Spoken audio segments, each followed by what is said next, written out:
Embarque com a Marco Polo, uma das maiores fabricantes de ônibus do mundo.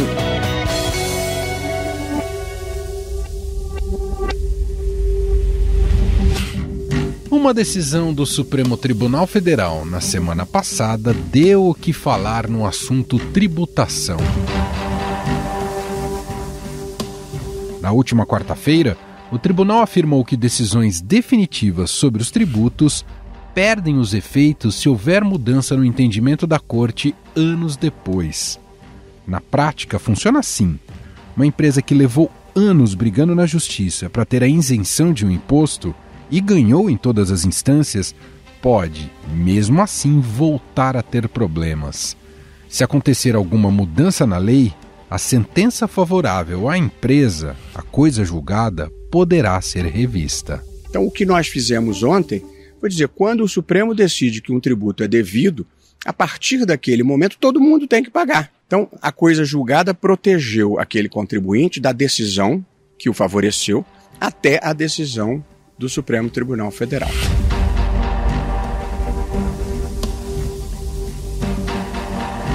A quebra da coisa julgada foi aceita com unanimidade, mas a abrangência dos efeitos da decisão dividiu os ministros.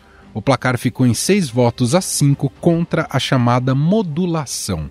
Sem a modulação, a Receita Federal poderá cobrar retroativamente tributos que não foram recolhidos no passado, inclusive com juros e multa.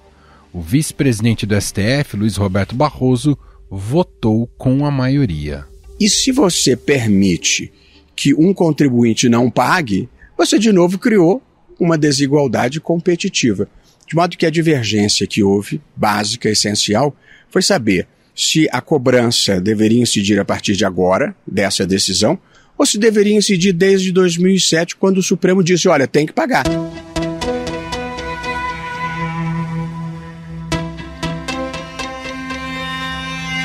Além de gerar divergências dentro da própria Corte, a decisão também criou polêmica no mercado, que enxergou a possibilidade de insegurança jurídica e revela também, especialmente, a enorme complexidade do tema da tributação na legislação brasileira e a urgência de uma reforma tributária. A reforma foi definida como uma das prioridades da gestão Lula antes mesmo do presidente tomar posse. E a ideia é que o tema seja resolvido ainda nesse início de mandato. Quem encabeça as negociações e discussões é o ministro da Fazenda, Fernando Haddad, e o secretário extraordinário de Reforma Tributária do Ministério, Bernard Api. Haddad defende a urgência da votação da proposta de reforma no Congresso Nacional. Haveria chance de votar no primeiro semestre, na minha opinião. Se nós formos diligentes, se nós trabalharmos duro, há inclusive essa hipótese. Há quem diga que é preciso 6 meses, daria ali para agosto, setembro. Mas eu penso que talvez antes mesmo do recesso do meio do ano seja possível votar.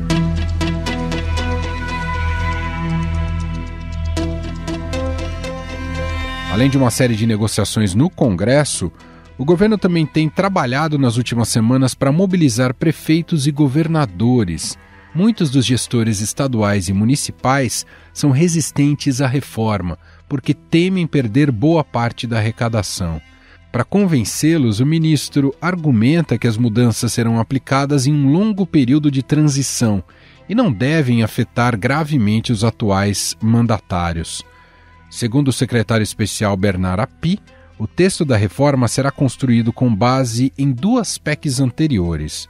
A 45 da Câmara, idealizada pelo próprio Api, e a 110 do Senado. A base dessas 2 propostas é a substituição de 5 impostos, 3 federais, IPI, PIS e COFINS, 1 estadual, o ICMS, e 1 municipal, o ISS, pelo IVA, o Imposto de Valor Agregado.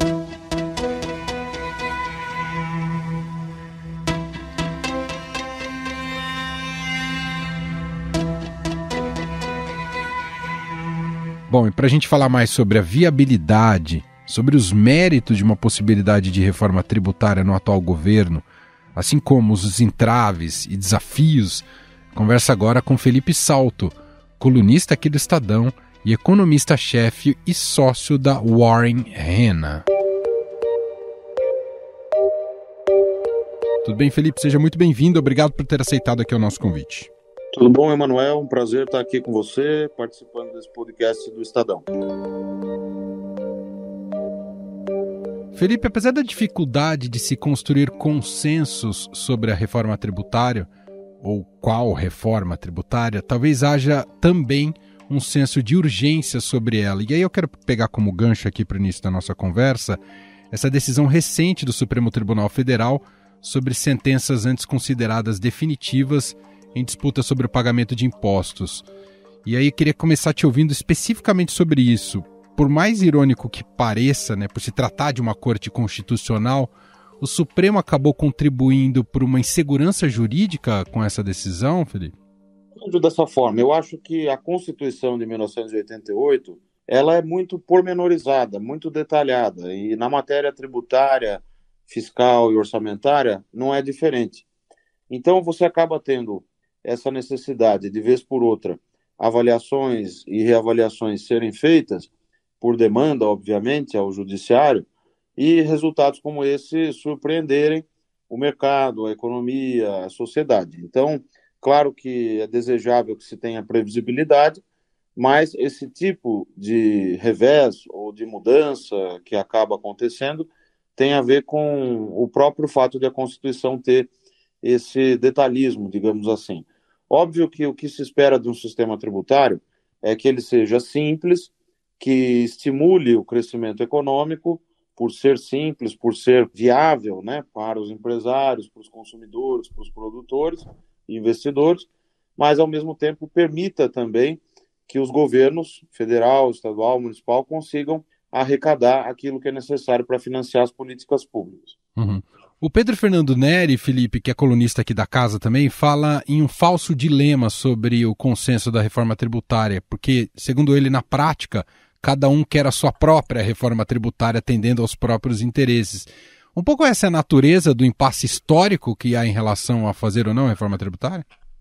Isso é próprio da política, quer dizer, sempre vai haver interesses, sempre vai haver, quando se trata de um país democrático, que tem instituições fortes, como é o nosso, o jogo desses interesses e que são representados no Congresso Nacional.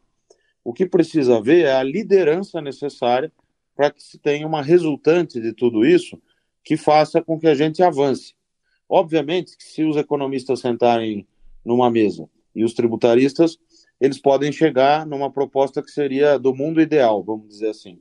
Mas óbvio que na hora de votar, de discutir, de sofrer as pressões lá no Congresso dos setores de produção, da indústria, dos serviços e de todos os setores, como, por exemplo, os que são ligados aos governos, né, os governos estaduais, municipais, a própria União, isso não necessariamente vai ser viável. É preciso ter negociações, ceder de um lado para conseguir ganhar de outro. Por isso que uma reforma tributária ampla é muito mais difícil do que uma reforma tributária pontual. Ou seja, o objetivo do governo em fatiar a reforma é o caminho correto. O senhor entende que é o caminho correto a ser perseguido? Eu já, quando secretário da Fazenda do Estado de São Paulo, cargo que eu ocupei até dezembro do ano passado, defendia que se fizesse o seguinte: a migração do ICMS para o destino.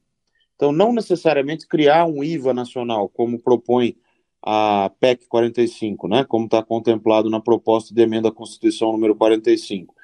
Mas, mantendo o ICMS, claro que não é o ideal, porque o ICMS tem a base das mercadorias, das transações de bens, e os serviços estão lá no ISS, seria ideal juntar essas coisas, mas não é trivial politicamente, porque você tem que entender que existem as finanças dos municípios, principalmente das grandes capitais, e que isso teria efeitos, né, não desprezíveis.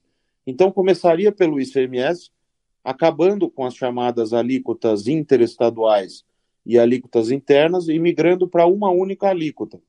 Isso, obviamente, ajudaria a reduzir brutalmente a guerra fiscal, porque hoje é justamente esse diferencial nas alíquotas interestaduais que permite a concessão de montanhas e montanhas de subsídio tributário, de benefício, de incentivo, o que não é bom para ninguém, né? O que configura uma verdadeira guerra fiscal, como se convencionou chamar. É o grande nó do nosso sistema tributário atual, está justamente nesse arcabouço vinculado ao ICMS, professor?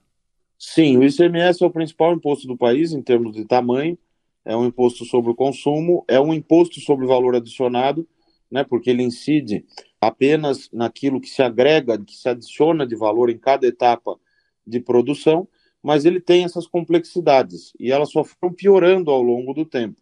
E no momento de escassez, quando as receitas começam a cair, isso fica ainda mais exacerbado. Então, é preciso atacar o problema do ICMS. A migração para o destino ajudaria e muito. Ah, mas isso é fácil de fazer? Não, você tem que enfrentar os problemas decorrentes disso. Ter um fundo de desenvolvimento para compensar aqueles que vão perder incentivos e poder para dar incentivo, e claro que isso custa, né? Por isso que a reforma tributária é difícil de ser aprovada, mas é muito positivo e salutar que o atual governo tenha escolhido criar uma Secretaria Especial de Reforma Tributária para tratar desses assuntos. Segundo essa lógica, Felipe, ficaria para uma segunda etapa a questão de tributar renda e patrimônio e também essa questão da simplificação do IVA que o senhor citou? A reforma da tributação sobre a renda é um outro capítulo. Nós temos que pensar que a mudança da tributação da renda tem basicamente um objetivo, que é aumentar a arrecadação, e um outro importante, concomitante, que é aumentar a progressividade. Hoje o sistema tributário é injusto, é preciso melhorar isso, mas a gente já tem uma tributação sobre a renda, principalmente na pessoa jurídica, que é bastante elevada. Então, essa discussão não pode acabar se misturando com a da tributação do consumo. Dentro das discussões da tributação do consumo, o que eu digo é que há duas opções: uma reforma mais ampla, de criar o IVA nacional, ou uma mais modesta, que é a que eu acho que seria mais viável. Mas vamos ver se já há o amadurecimento necessário para avançar na questão do IVA nacional. É preciso entender que há uma série de trincheiras para suplantar onde vai se dar a batalha, né, onde vão se dar as batalhas lá no Congresso, a trincheira federativa, a trincheira setorial, que envolve a indústria de transformação, o setor de serviços e os outros setores de produção da sociedade. Na tentativa de começar, né, esse processo de convencimento de prefeitos, governadores, o ministro da Fazenda, Fernando Haddad, tem batido também na tecla que a transição será lenta. Como dosar justamente esse ritmo da reforma para que isso não gere mais tumulto para o processo e não crie também distorções nessa fase de transição? Olha, essa é a pergunta de $1 milhão, porque não se trata apenas de formular a melhor proposta tecnicamente, mas também da negociação política no Congresso, do quanto esse tema será, de fato, a prioridade do governo. Vale lembrar que há também a questão da regra fiscal, do teto de gastos, que precisa ser superada, depende também do Congresso. Então, essa resposta vai depender muito dos próximos meses, né? Como o governo, a área política, o próprio Ministério da Fazenda vão conseguir dialogar e promover o convencimento necessário das lideranças chaves do Congresso Nacional. Manter a desoneração na folha de pagamento também, o senhor entende como fundamental até para conseguir apoio do empresariado? A desoneração da folha é uma medida que aparentemente pode produzir efeitos, mas na prática acaba não gerando adicional em termos de geração de emprego e custa muito caro. Então, é melhor focar na reforma da tributação do consumo, onde já se tem uma discussão mais longa já há muitos anos. Lá nos anos 90 houve uma proposta importante, o técnico equivalente hoje ao Bernard Api era o Ricardo Varsano, que é uma das maiores autoridades no mundo desse assunto. A reforma conhecida como reforma do barquinho não deu certo, depois houve outras tentativas nos governos que se seguiram. Então, assim como a reforma previdenciária, claro que a previdenciária também tinha suas dificuldades, mas eu acho a tributária mais complexa, mais difícil pelas razões que nós estávamos conversando, mas é preciso entender que há esse desafio, né, do convencimento, de política, né, mesmo, e não só do campo técnico, né. A questão que se discute também há muito tempo, Felipe, da correção da tabela do imposto de renda, é algo que tem que correr paralelamente a isso ou dá para colocar no bojo? Eu entendo que essa questão da tabela do imposto de renda deveria ser discutida no bojo de uma reforma da tributação da renda. Tá. Por exemplo, aumentar as faixas da tabela do imposto de renda, e não só mexer na primeira faixa ali, aumentando a faixa de isenção, corrigindo essa parte, porque isso custa muito caro. Se fosse fazer para 5 mil, isso daria até 110 bilhões de reais, que não é possível fazer sem um desmanche verdadeiro dos resultados fiscais das contas públicas, que já vão ser deficitárias nesse ano. Sobre impacto, imaginando que se persiga essa primeira etapa, né, de tributação, como o senhor até destaca, resolver essa questão de tributação sobre consumo, que impactos imediatos já traz para a economia brasileira, Felipe? Como calcula-se isso? Isso é muito difícil de se calcular, há alguns estudos tentativos, mas o principal da reforma tributária é que a simplificação tende a reduzir o custo de se produzir, o custo de se investir no Brasil, e isso ajudaria no médio prazo, não é imediato, a ampliar o potencial de crescimento. Claro que depende também o potencial de crescimento da produtividade do trabalho, do investimento em educação, do investimento em infraestrutura, de uma série de outros fatores em que nós temos ido mal também nos últimos anos, onde é preciso ter efetivo projeto, né, de desenvolvimento para que a gente consiga melhorar, junto com a reforma tributária. O setor industrial seria um dos primeiros a ser beneficiado, que vive momentos difíceis há muito tempo no país, Felipe? A indústria nacional tem passado por um processo de desindustrialização, isso é muito ruim. A indústria gera os empregos de maiores salários, que empregam mão de obra mais qualificada. Nós temos que ter atenção a isso. É importante a orientação que será dada, portanto, lá no âmbito do BNDES, do Banco Nacional de Desenvolvimento Econômico e Social. O discurso do presidente Aloysio Mercadante nesta semana, a meu ver, foi bastante positivo, mas o que nós temos que ter presente é que a indústria, especificamente sobre esse tema da reforma tributária, de fato ela sofre hoje bastante, porque o setor de serviços acaba sendo menos tributado do que o setor industrial. O setor do agronegócio tem também uma série de incentivos e programas que são dados historicamente. Não que a indústria também não tenha subsídios, programas e regimes, mas ela hoje é sobretributada em relação aos outros. A reforma, com sorte, poderá corrigir essas distorções. Muito bem, esse é o economista-chefe, sócio da Warren Renascença, colunista aqui do Estadão, Felipe Salto, conversando com a gente um pouco mais sobre os desafios em torno da reforma tributária, que não são poucos, e vamos acompanhar. Felipe, muito obrigado pelo papo, um abraço e até a próxima. Eu que agradeço, um abraço a você e grato ao Estadão pelo convite.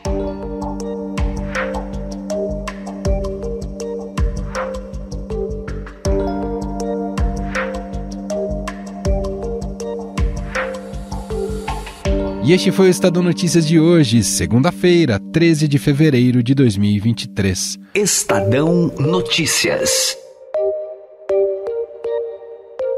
A apresentação foi minha, Emanuel Bonfim. Na produção, edição e roteiro, Jefferson Perleberg, Bárbara Rubira e Gabriela Forte. A montagem é de Moacir Biasi. O nosso e-mail para contato, podcast@estadão.com. Um abraço para você, uma excelente semana e até mais.